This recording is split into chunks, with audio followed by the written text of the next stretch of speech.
Last Saturday, in front of the force headquarters of the Nigeria police in Abuja, where hundreds of NSAS protesters had gathered to register their anger at the activities of the Federal Special Anti-Robbery Squad. Renowned civil rights campaigner and co-convener of the Bring Back Our Girls movement, Aisha Yesufu, took center stage. She spoke directly and defiantly to the heavily armed anti-riot policemen on guard, reminding them how much damage the police as an institution has done to reduce the quality of life of the average Nigerian. Let's take a look at that and then come back for a conversation with Aisha Yesufu.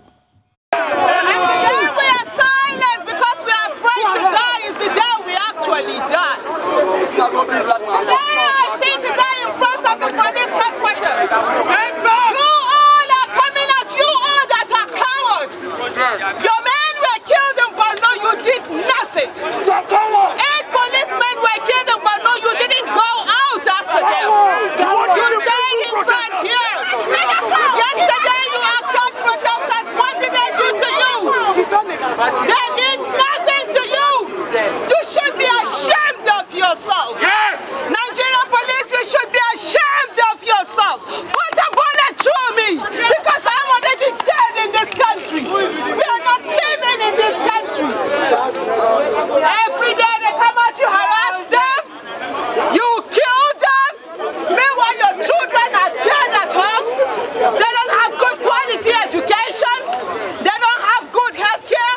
When they sack you, you go to Brekete. Without wasting time, we will now link up with our studios in Abuja to speak with Aisha Yesufu, co-convener of the Bring Back Our Girls movement, who has been a pivot of the ongoing protests targeted at exposing perceived high-handedness and anti-people stance of the now disbanded Federal Special Anti-Robbery Squad of the Nigerian Police.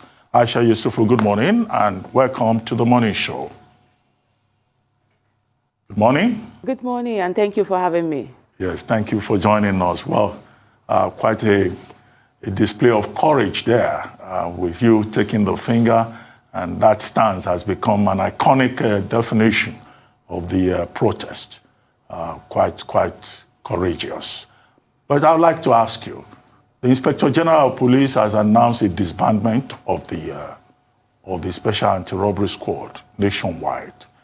The president also spoke yesterday in Abuja at an event and promised that there will be investigation and that the disbandment of the Special Anti-Robbery Squad is just a first step towards a comprehensive reform of the Nigeria police. But we still see that the protests are continuing.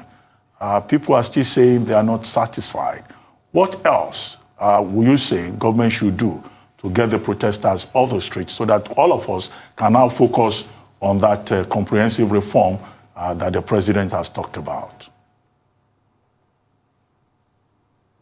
Thank you so once again. Thank you so much for having me. And I think you said that the Inspector General of Police has told us that SARS has been disbanded. And of course, the president also said that it's the first step towards reforming the police. But what has happened is that the Inspector General of Police forgot to tell his men and women, he forgot to tell the police that SARS has been disbanded and there should be an end to police brutality.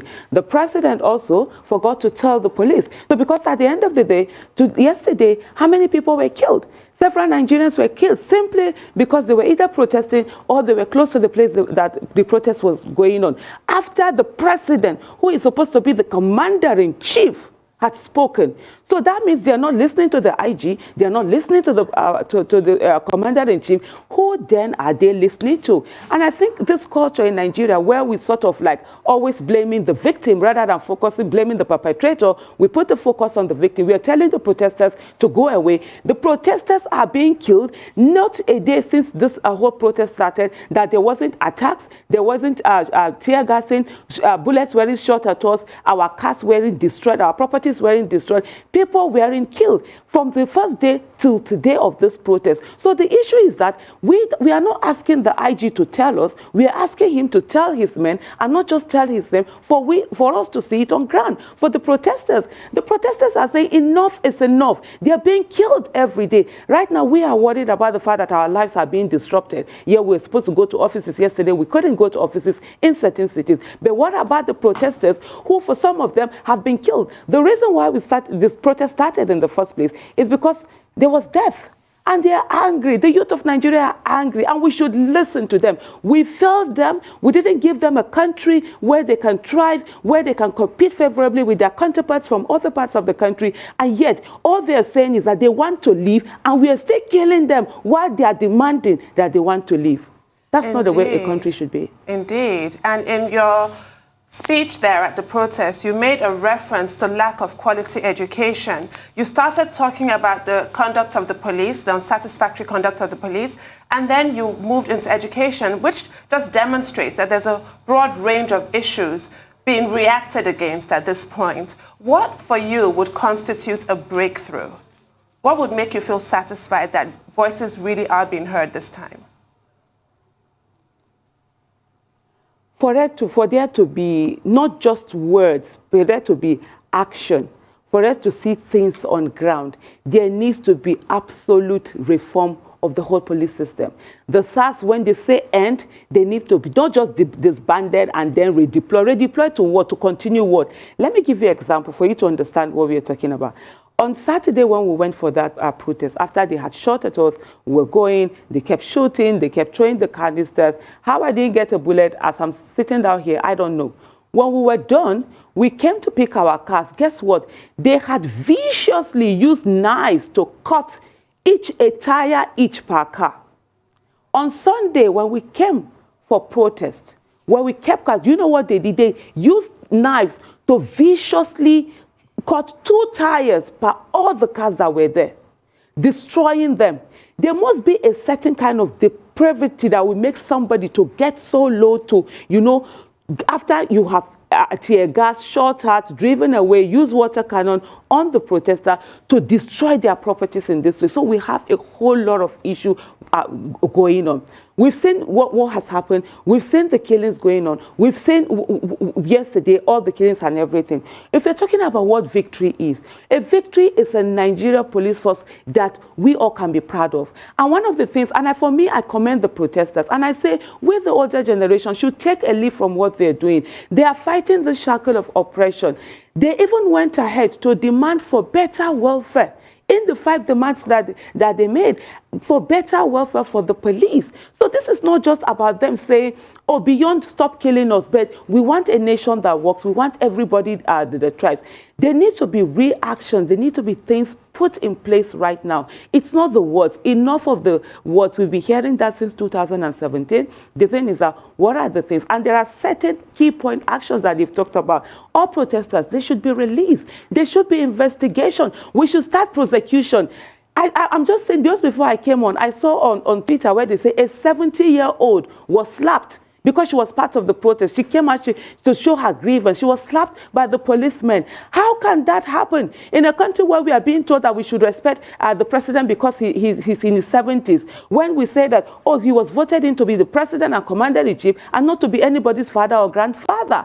So there is a whole lot of issues that that needs to be put in place. But most importantly, as of this moment, the immediate need will be all protesters, like they said, so part of the demands that have come out released. There should be prosecution of those who have done this killing and the brutality to stop. When they say end SARS, beyond just say, oh, we've disbanded them, we're going to reduce, is to end the police brutality. The police must understand that their allegiance is to Nigerian and Nigerians and not to the president and the ruling party.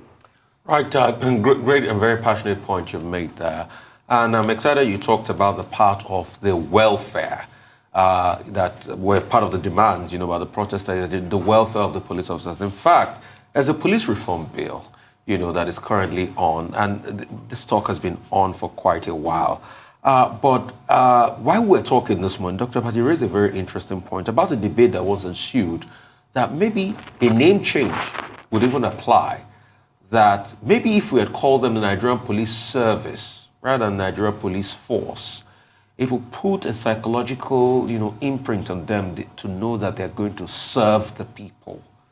Will that be something too on the cards in this spirit of general reforms? Well, so beyond first of all, that force, I mean, it's a whole distance. Beyond that, is the way the recruitment, first of all, you need to look at the people they're bringing in. How are they trained? It's most time you find that they are trained in the most inhumane way, and so they think that is normal. And the barracks they are living in, the place they are living in, the way they are brought up, the arrogance. On the day, for example, let me just give you a slight example. On the day we went that was on Sunday, right?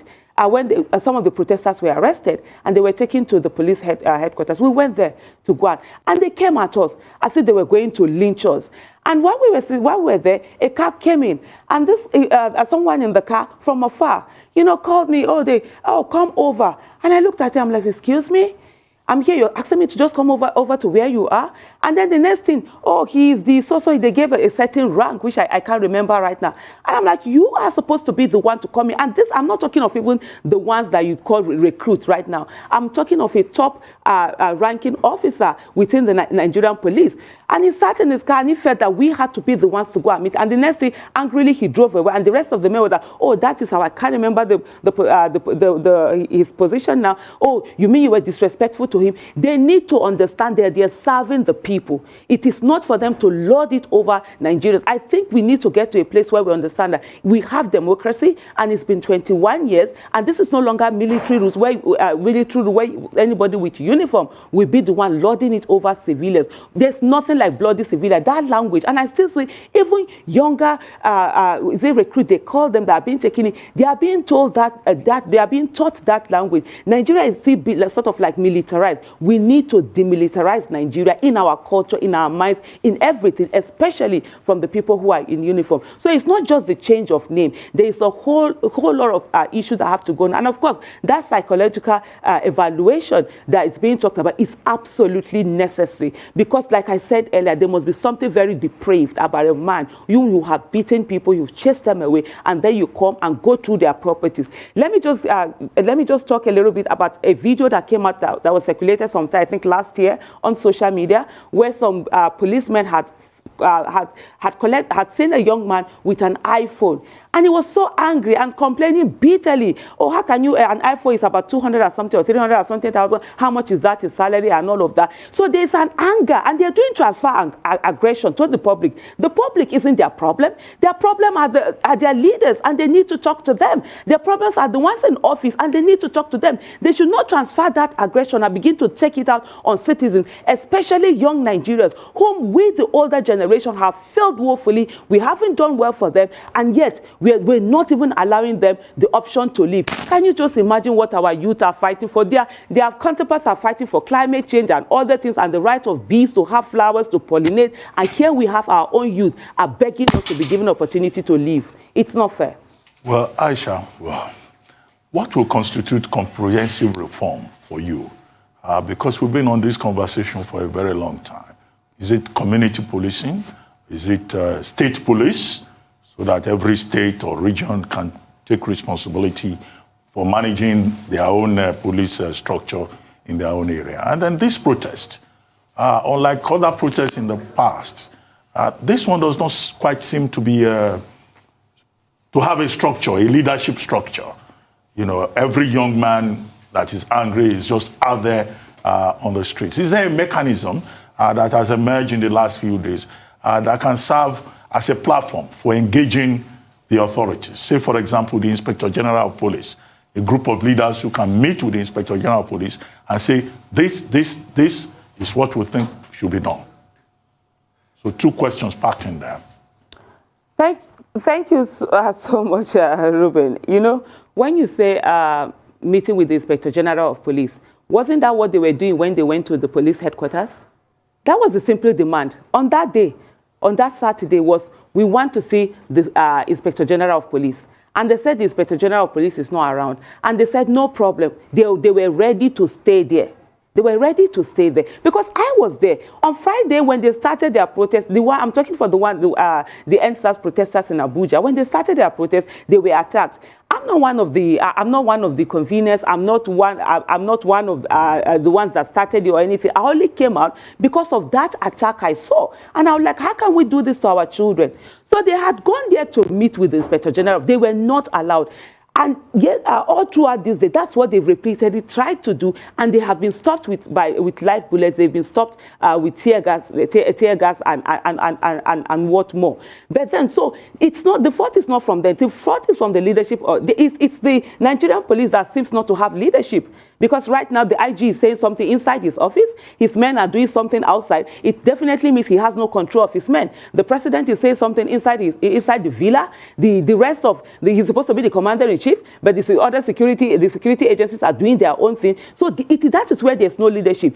Here it might seem they have said they don't want leadership, and you can't blame them. I don't blame them. It's good they did, because repeatedly they have seen how leaders have failed. Repeatedly they have been sold out, and so this time they are saying every one of them is going to be that leader, and so you are not going to have anybody that you are calling for a meeting. They don't want that because they know a lot of times there's no trust. There's so much distrust in this country, and with the older generation, we have the ones who have caused it. We haven't been true to our words. We say one thing, we do another thing, and right now they're saying they do not want any leadership. Everyone they're taking charge. But you see, in spite of them saying they don't want any leadership, but there's strategy in what they're doing. There's cohesion in what they're doing. It's on the part of the government and authority that you see there's nothing. One is saying one thing here, another thing is happening. The president says one thing, the IG says one thing, the men on the ground are doing something else. But they who say they do not want that leadership, but they have been cohesive. They have been working very well. They've been synergized. So we need to find out what do we mean by even though they say there's no leadership, but there is leadership, because every one of them is a leader, not the one we have here where nothing seems to be going on. In terms of that total reform that you're talking about, it's a whole lot.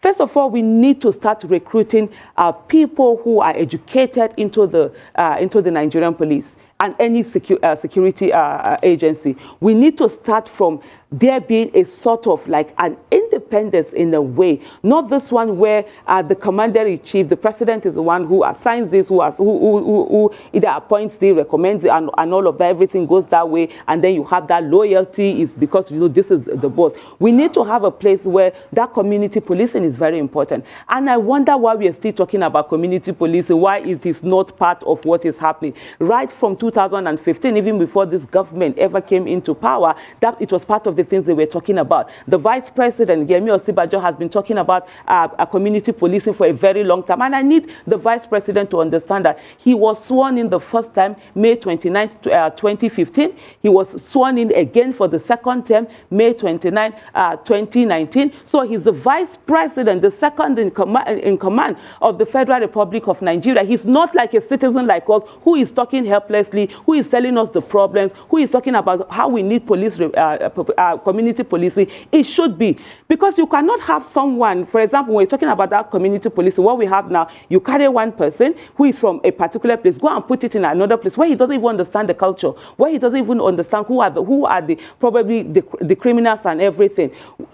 So it's hard. Let people be where they are, and do all of this and ensure that they are policing their community. Beyond that, also the issue where we have everything is in the hands of the commander-in-chief. We should do away with that. The state governors, they are called chief security officer, but it's in paper. The only thing they can do is the security funds that they get, and they are buying vehicles as if our security agents, they want to open car dealership. That's basically what they do. A governor has no control over the CP. He will not listen to him. We found a situation in this country where the security around the governor were taken away. So they don't have that power over security, and it's a problem. So everything you have to focus on the commander-in-chief. So we need a situation whereby all of this is broken, that we have that community policing in terms of recruitment, educated people, not the one you have people who can't even speak. In terms of welfare, there should be decency. But then, while we're talking about welfare, we must understand that welfare is not the reason why they are killing.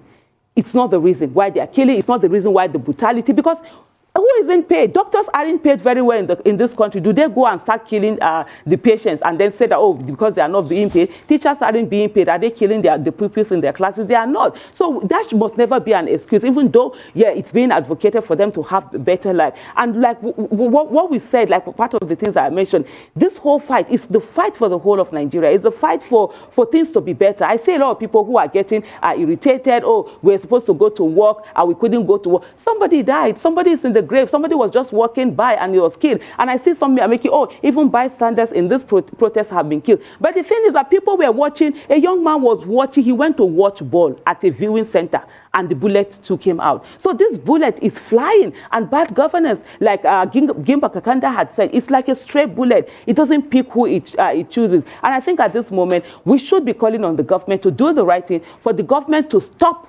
attacking and killing protesters, to allow them to hear their demands, to fulfill their demands, and get this thing over. Otherwise, this is not the usual protesters you have. These are Nigerians who have taken in so much over the years, and they're tired, and they're saying enough is enough.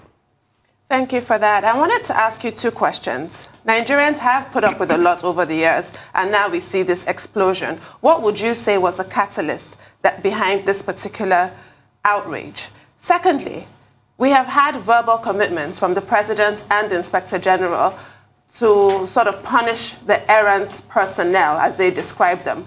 End SARS is about stopping future injustice, but the past crimes must be addressed. They must be atoned for. I'd like you to address the fact that today, on Tuesday, we still have not had any form of investigative panel to fish out those SARS officials that have murdered Nigerians and actually have them prosecuted and convicted. Nothing has been done. You will also note that in Delta State, when a protester was killed, unfortunately, a police officer was killed, unfortunately. The statement from the police was that the person who killed the police officer will be brought to book. What about the protesters?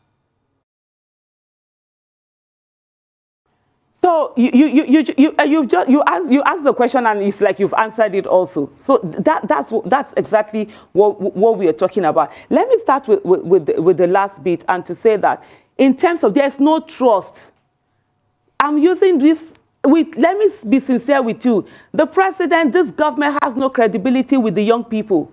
They are tired of being told several things and nothing is happening. They are tired of the promises made to them, and then nothing, and the broken promises. And if you look at it, when we look at the fact that where they are saying they don't want any leadership, it tells us that because we have failed them so badly in providing leadership, they now see leadership as something that is bad. And that is what we should be taking from this. Instead of trying to say, oh, how can you are going to? No, we have failed them so much that leadership is now seen as a heinous thing, rather than what is supposed to be. In December 2017, when the vice president was the acting president, there was each talk about reform, talk about, he came, he listened to the people, we've heard your cries, this was going to be done. But what happened? Nothing has happened. Like you rightly said, there's no investigation. What has happened to all the people that have been killed? You would expect by now that the president will have all the names of the victims, of NSAS victims, read them out one after the other, even write personal letters, sign it himself and send it to the families. Reach out and send, even if he can't visit all the families, meet with them or send representatives to see them. Let the Nigerian life matter. Let us be human. Let us be seen as human beings. Let it not be that the Nigerian person does not matter at any moment. It is only once in every 4 years that the thumbprint matters, because it's going to send them back into power, or help them to get into power. The investigation, like you said, what are they doing? What about the lives of the protesters that have been killed? What about those that have been maimed, that have been injured? What is being done about the police who have done it? And repeatedly, one of the things that you've always found, when you say, like before I just came on, I saw a tweet where somebody said, now he understands why some of these SARS would tell you that, oh, you can call the president, nothing will happen. They will look at you and say, you can call the IG, nothing will happen. Because they know what they say. There's nothing will happen. They are lots onto themselves. And of course, they will tell you that they will waste you.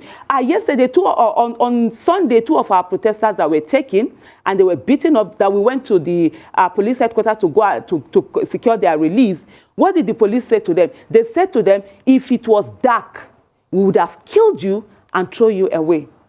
Can you imagine such coming out from there? And yet, there is no investigation. We've not seen who are these police who have committed all of these atrocities. They should be tried. They should be prosecuted and all of that. Coming back to the issue of the catalyst. The catalyst, of course, is the killings, the death of the young men that have happened. Did we see what happened with the parent in Port Harcourt? And for me, as I'm saying this, I want every parent to imagine that there could be that same father where he said 12 years he lived in the north. Nothing happened to his children. He came back to Port Harcourt and his son, a 20-year-old child, was killed. Not that the child had done anything, just because he refused to allow the issue of opening his phone. And the next thing, they put bullets through him and he had to bury his child.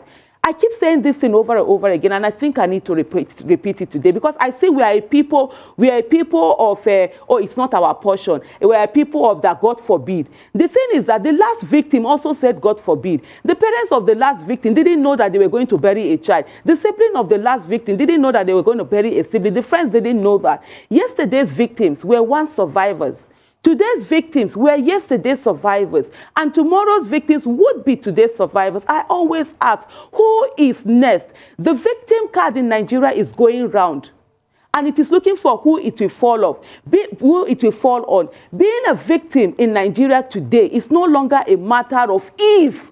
It is a matter of when, because it is only a matter of time. That's why the young people right now are tired, because they've seen that consistently they are victims and this can happen at any time. And for those who are saying that, oh, you know, bystanders have been affected in this, guess what? Bystanders have always been affected. The woman who was selling in front of her shop, busy selling her thing, and the stray bullet got to her from side. She was a bystander. She wasn't in anything. She was minding her own business. And we need to get to a place.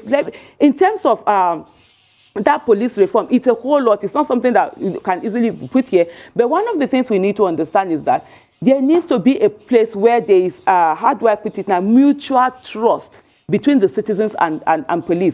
And right now, the behavior of the police, it hasn't enhanced that. And there's no how the police can even fight crime without them embracing the people, without them working with the people. The police is supposed to be your friend. And like I said to the IG when we had a meeting with him on Friday, when they first of all attacked the Abuja protesters, was to say that when we travel out of this country, we see people in uniform, we feel secured, right? But when you are in Nigeria, you are scared. Because, for example, let me give you, the SARS is supposed to be a special anti-robbery squad, right? Then later they made the federal special anti-robbery squad. But guess what? They are the robbers right now. They are the armed robbers.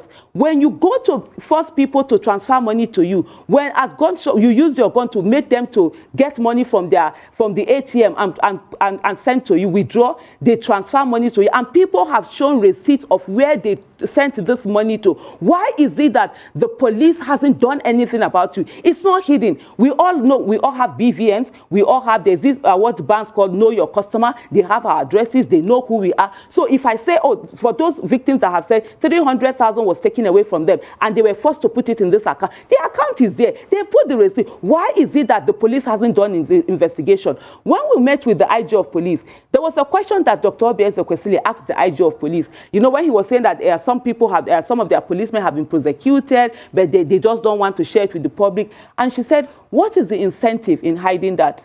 So right now I'm going to ask, what is the incentive in not prosecuting these policemen who are killing the people, who are perpetrators, who have done heinous things? Why is there no investigation? Why are they not being prosecuted? Why are they not being sent to jail? Why is the police focused on protesters who are doing self-defense rather than the perpetrators who attack them? Let me just round up with this to say that there was a time in Nigeria, and I said this to the IG of police. I looked at him, I said there was a time in Nigeria when police couldn't walk on the streets of Nigeria with their uniform. They hid it when they were going out. They could only wear it inside the station. The police should not push the people to that point again, because right now what they're doing is that they're pushing the people, and they need to understand that young people are not like us, the older generation, that we are thinking, I have school fees to pay, I have this. They have nothing to lose because everything has been taken away from them. And let us not allow it where to get to a place that they are enraged. Now, none of us ever thought this was happening. the Nigerian youth were once called lazy. None of us thought this would happen. They always call them out and make fun of them. Oh, you are focused on this, you're focused on non-issues. Now they are focused on issues. We are hearing it loud and clear, and we are feeling the heat. And it is time for the state to act up, to do the needful, and ensure that all of this gets settled. Let their demands be met. Okay, Aisha Yusuf, let's start talking solutions. What would be solutions for you? Is it training? Is it even psychological training? You know, because psychologists will tell you that we can still work on the mindset of police officers in this country. They're not all dead. I mean, people that are worse than this, their minds have been worked on. Is this psychological training? The IGP was talking about this new unit, the training will start us from next week and the likes. You know, what should be the solutions? Let's talk solutions now. The problems have been well highlighted and articulated by you. What would be your solutions? Training? What kind of training? I thought in the last talk that I've been doing, I've put together a lot of solutions. So I think at this moment, I'm honest, okay, let's listen to each other. Because I've put forth a lot of solutions where I talked about from the recruitment, the kind of people that are being recruited in. We can't just be taking people who barely have SSC. This is not the time to be taking people with just SSC into the Nigerian police. This is the time to, at least we should be looking at nothing less than a graduate being the people who can read and write, people who can, of course, be evaluated. Most importantly, there should be repercussion for things happening. There should be consequences for bad behavior. Right now, there's no consequence. And part of the solution is for there to be this investigation. It was there to be prosecution. It's for those who have done the wrong thing, let them be punished. For those who have done the right thing, let them be rewarded. Nigeria is a country where we reward those who have behaved badly, and we punish those who behave in a good way. And we need to stop that. So that's a part of that. In terms of looking at the psychological evaluation, and there are some that cannot be retrained. You cannot retrain somebody who had gone out and killed people in cold blood. Where is the retrainment? Are we waiting? Some of them are serial killers. Some of them have killed repeatedly, and they take joy, and they tell you how much that goes on. Yes, there are some that can be, in terms of retraining, there are some that if you evaluate them to see how they can put them in, but there are so many other ways to fight crime. And one of the things, like I mentioned earlier, was there needs to be a synergy between the people and the police. The police needs to understand that they need information. Right now, let me ask you, if I have information about anyone, anywhere, who am I going to meet? Is there a place where I know that anonymously I can drop that information without anybody tracing? Because what we have found a lot of times is that when people even have information and they go to the authority and they tell them, guess what? It's the authority, the police again, that will go and meet and snitch on the informant. So people keep, even when they notice, they don't talk. So do we have a place where you can come in and give your information anonymously? These are solutions. In terms of training, the world has gone over a lot of, the world has moved on. Technology is there.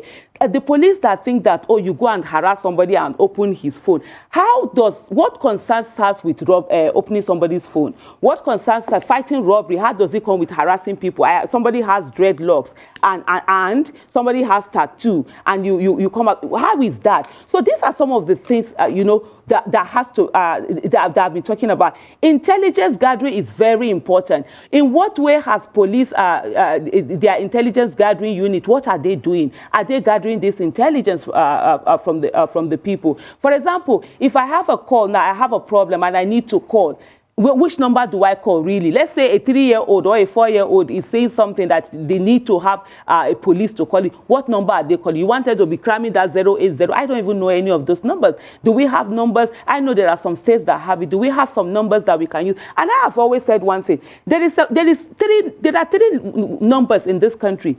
Anytime you mention it, everybody knows, and that's 419.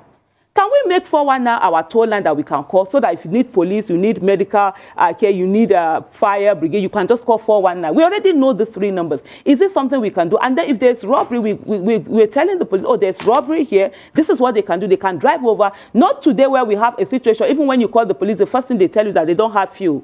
They don't have you to come and meet you, and you're wondering, oh, there's robbery going on. Is it on phones that they do armed robbery? They say armed robbery. Phone is not an arm. It's not a weapon. It's a phone. So armed robbery, you're checking people's. But there are so many things that we can do, and I have enumerated some of them. We need to. But most importantly, there must be the political will. Without political will, we'll be going round. We'll be having motion without movement, because that's what we've been having all of this while. There must be an incentive to put an end to it. But the way it looks, and what some of the people are saying, is that it seems as if the SARS are being shielded, and we as Nigerians need to know what is the incentive for the police and also for the government, that they seem to, they are shielding the SARS, and the focus is more on the protesters who are saying they simply want to leave.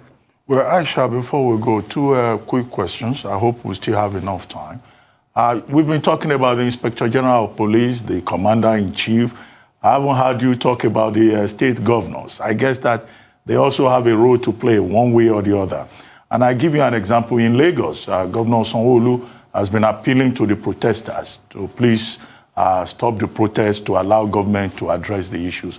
But in another state, in Rivers State, the Rivers State government has issued a statement saying that protest is over NSAS will not be allowed, because you can't protest against something that does not exist, according to that press statement that was issued by the Rivers State government. That's one. The second one, very quickly, a group called Northern Youth Group, NYAM, from the north, they are saying that the protest NSAS is unacceptable, because this is something that has been put together by some enemies of state. Is this protest, is it southern? Does it go beyond Abuja? Is it really true that northern youths have no problems with the Special Anti-Robbery Squad? I'm going to start with your last question. There's a young man that was killed, I think, early this year, Musab, in Kano, that was killed by police.